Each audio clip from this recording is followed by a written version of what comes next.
What if I told you there was once a king so blinded by fear that he murdered the very son meant to save his empire, and that the sound of iron on bone didn't just end a life but cracked a 700-year dynasty?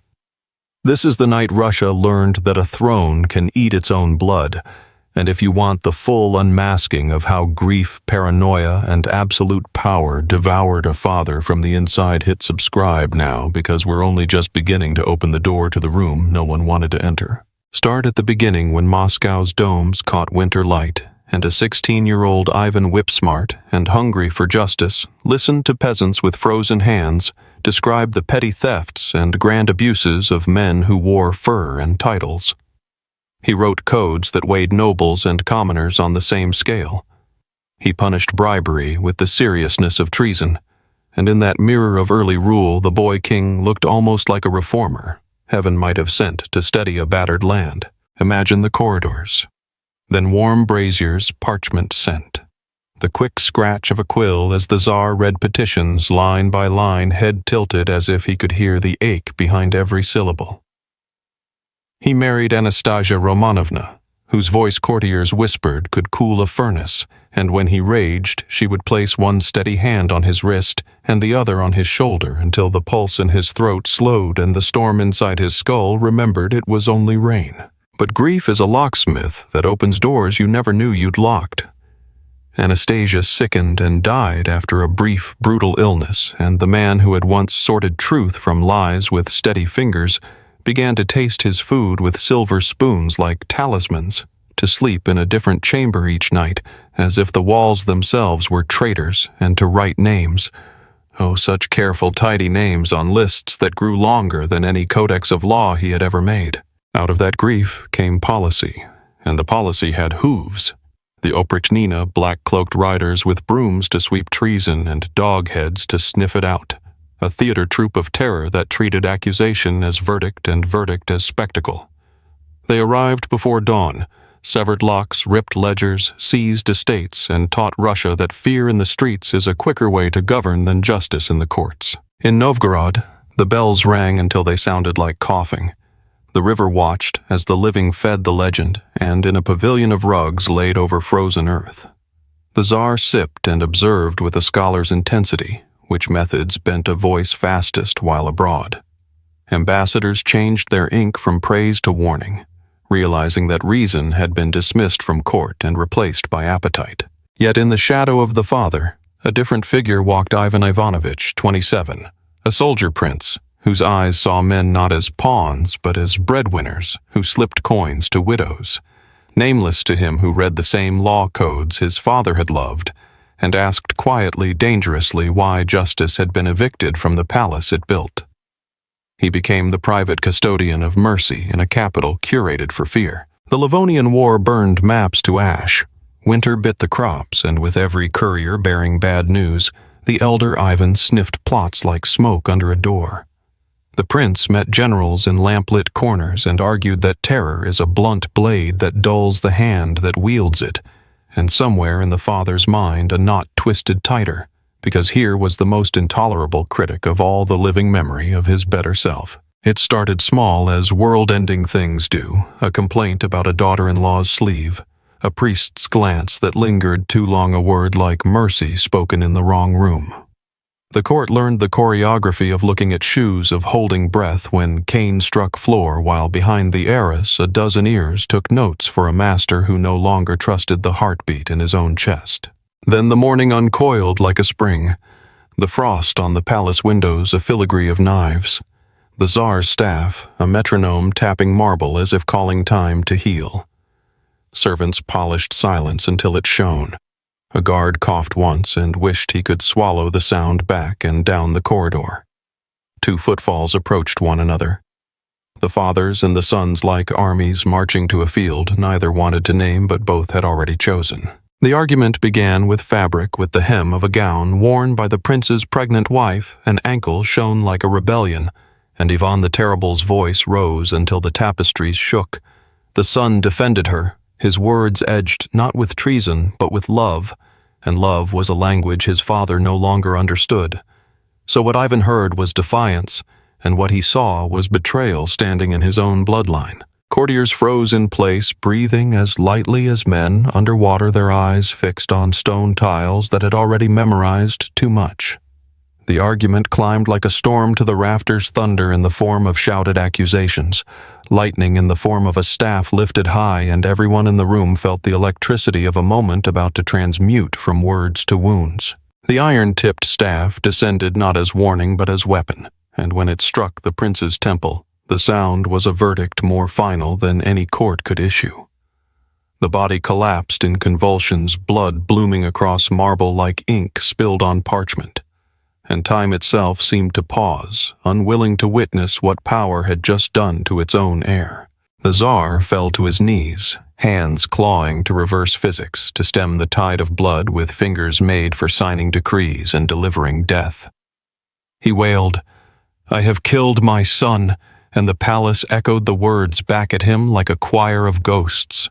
But the wound was deeper than flesh, cutting through lineage, through history, through the possibility of a future unmarred by madness. For 3 days the prince lingered unconscious.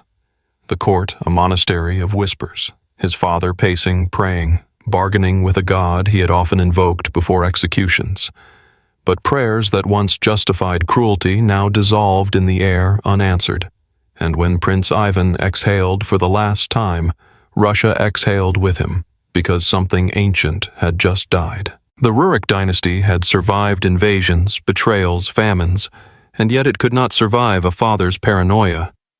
7 centuries of continuity ended not with a foreign army battering Moscow's gates, but with a single swing of iron inside a gilded hall, and history would remember that moment as the point where dynasty turned into ruin. In the years that followed, Ivan the Terrible aged in reverse.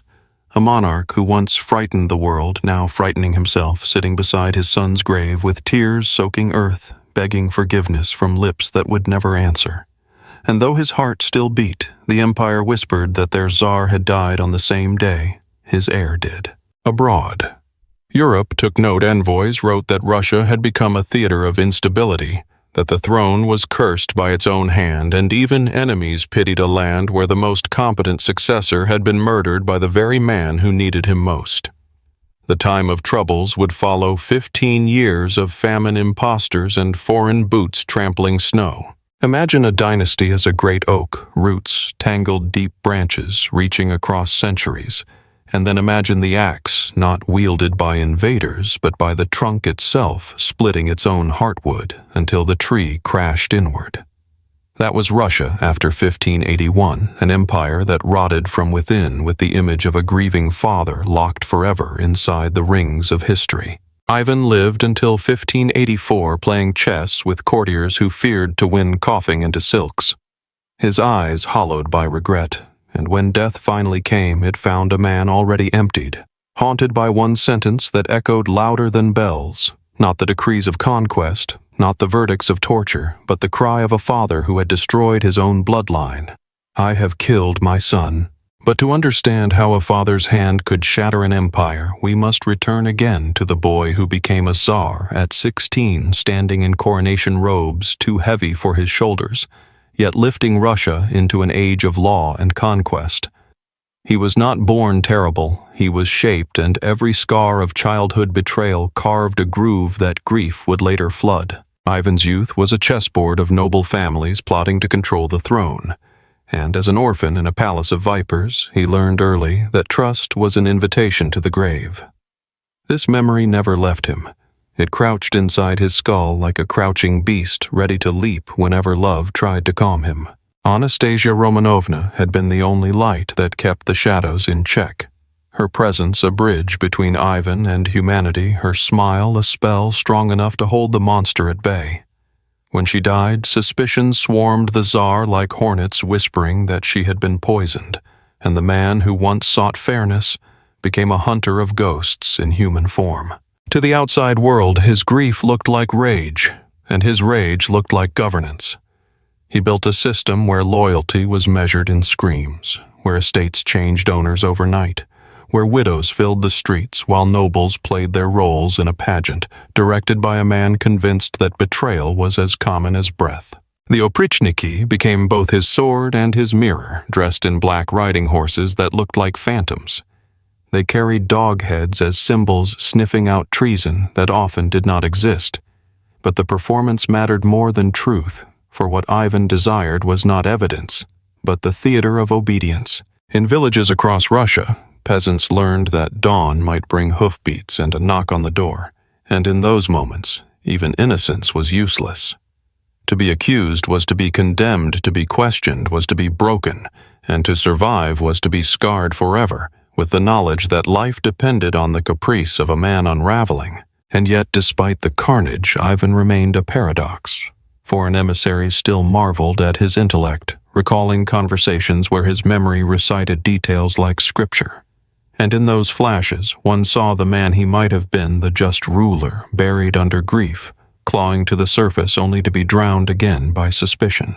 The Livonian War dragged on a theater of failure that devoured men and money, while Ivan demanded victories his generals could not deliver. His son, Prince Ivan, saw the ruin and spoke reason, suggesting mercy, reform, caution. And in doing so, he painted a target on his own back.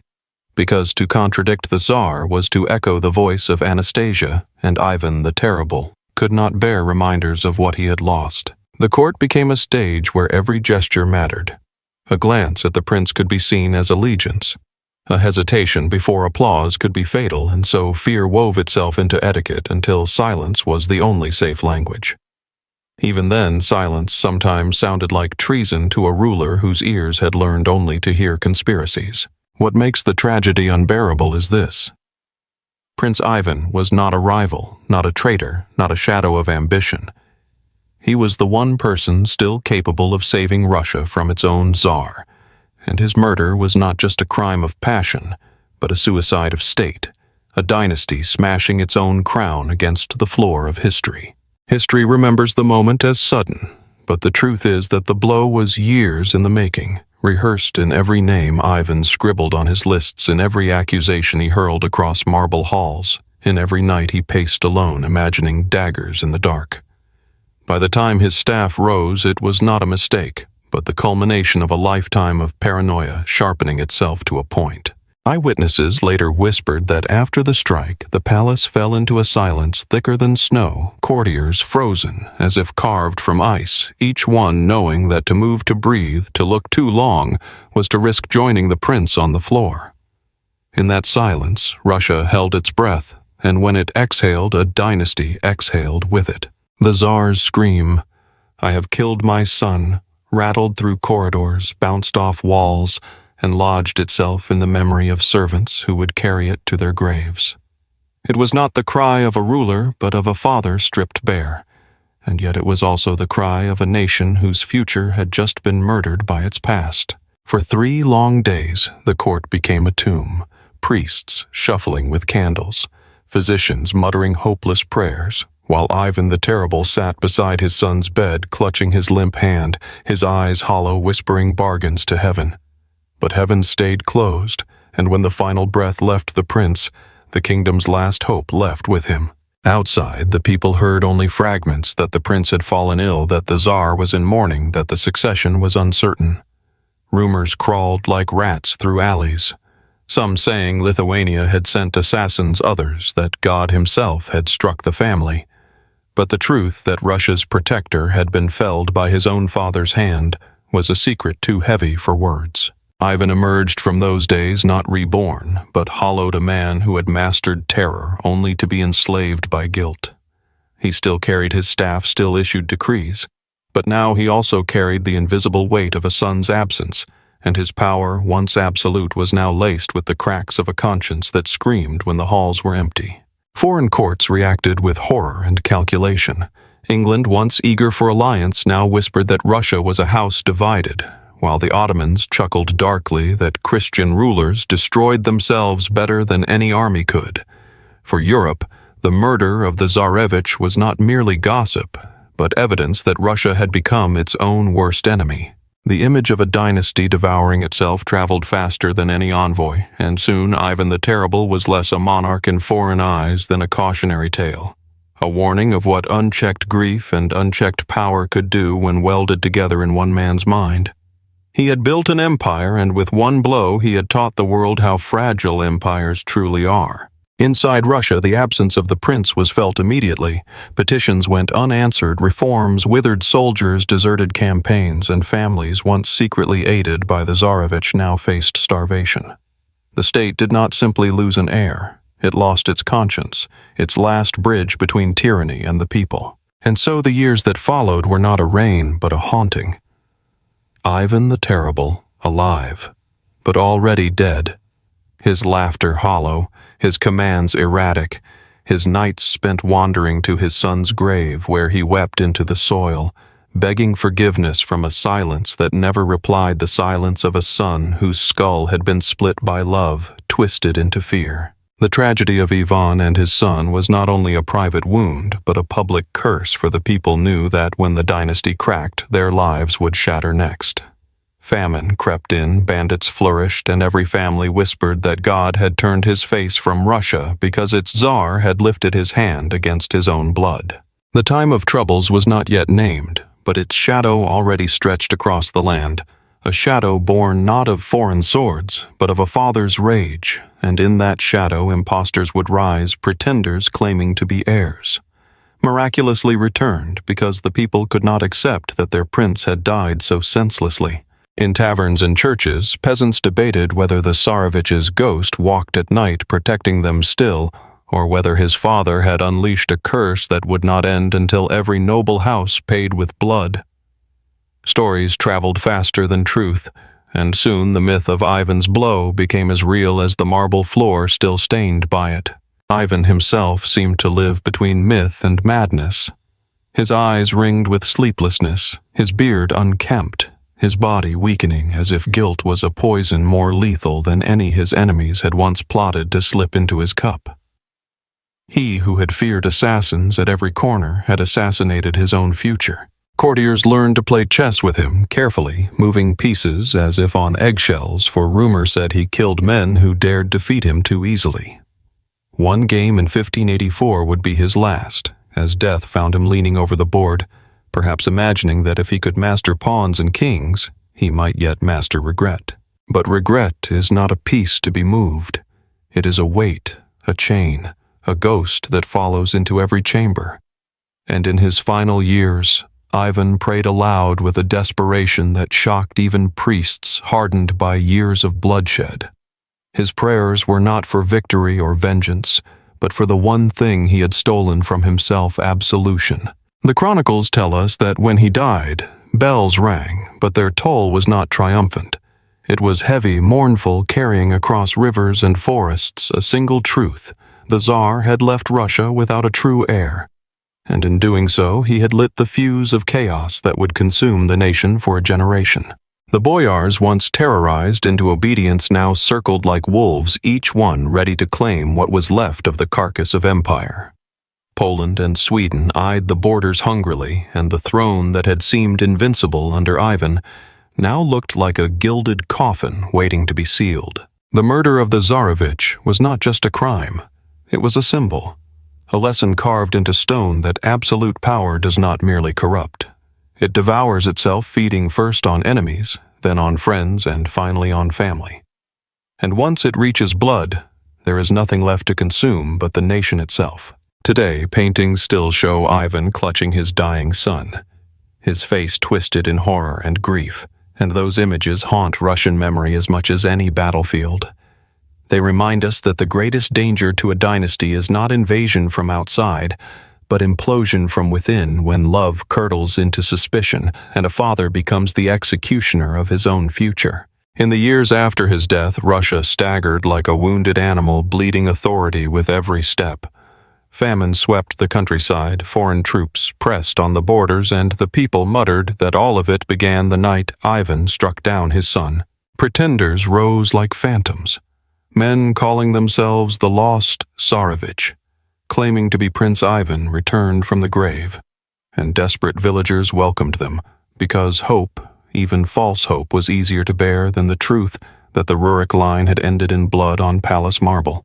The Orthodox Church struggled to explain the horror, some priests calling it divine punishment, others whispering that the devil had finally claimed the Tsar's soul. In sermons, the story was told as both warning and lament, a parable of how unchecked rage could unmake God's order. Foreign observers wrote with grim fascination, noting that Russia had been on the edge of greatness only to plunge itself into ruin through the hand of its own monarch.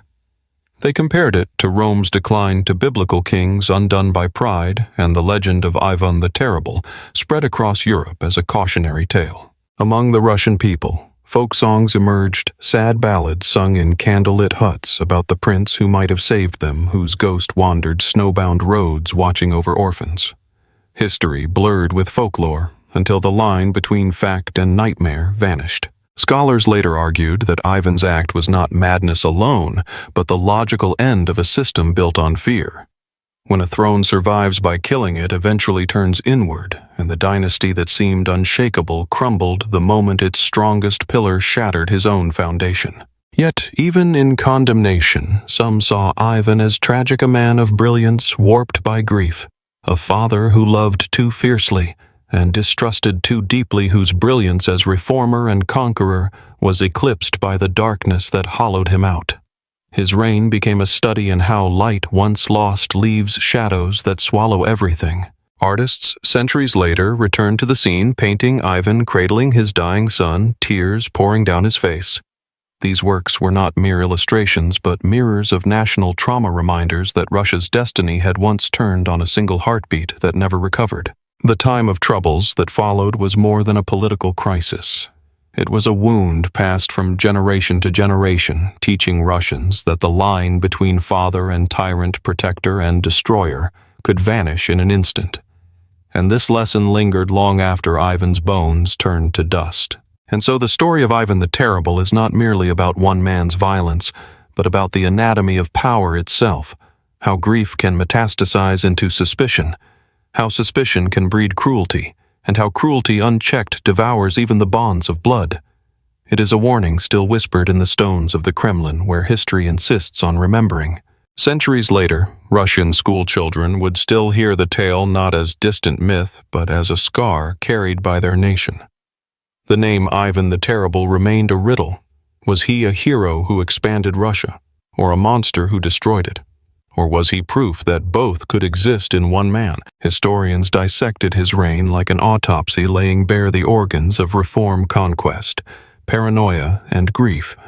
And in every analysis, the fatal blow to his son loomed largest, the single strike that redefined a dynasty as doomed. Even in modern times, the story chills because it feels familiar. Leaders who start with promise, who speak of justice and reform, but who, when swallowed by loss or fear, become architects of their own destruction, dragging nations with them into chaos. The image of Ivan clutching his dying son is more than history, it is metaphor. It shows how power without restraint eventually harms what it most needs to protect. How love corrupted by suspicion curdles into violence, and how empires fall not with explosions, but with whispers turning into screams behind closed doors. Russia's time of troubles that followed Ivan's death was the living consequence of one act. Foreign armies marched in famine, hollowed bellies. Impostors wore crowns that did not fit, and the people endured years of misery because one man could not master the grief inside his chest. But in that suffering lay a lesson, one that has echoed into every age, that unchecked rulers are most dangerous. Not when enemies surround them, but when their own minds betray them. For paranoia is a poison without antidote, and power magnifies every drop until it spills across the land. Ivan's staff, the iron-tipped weapon that struck his son, has long since rusted into earth, yet its echo remains not in metal, but in memory. Each time we hear of a dynasty collapsing from within, each time we see a leader devour his own legacy, we are hearing the reverberation of that blow. The palace where the tragedy unfolded still stands. Its stones older but no less watchful, and visitors sometimes swear the air grows colder near the chamber, as if the walls themselves remember, as if the marble still feels the warmth of blood that once pooled upon it. And so Ivan the Terrible's reign ends for us. Not with his death in 1584 slumped over a chessboard, but with the echo of his cry, "I have killed my son," because in those words lies the essence of his rule, a man who conquered kingdoms, but could not conquer himself. This is the legacy we inherit when we study Ivan IV. Not only a chronicle of battles and decrees, but a caution etched in history's deepest ink, a reminder that the most terrible tyrannies are born when grief, suspicion, and power become indistinguishable. And if this story has chilled you, share it. Comment your thoughts and subscribe for many more crowns in history, dripped not with gold but with blood. With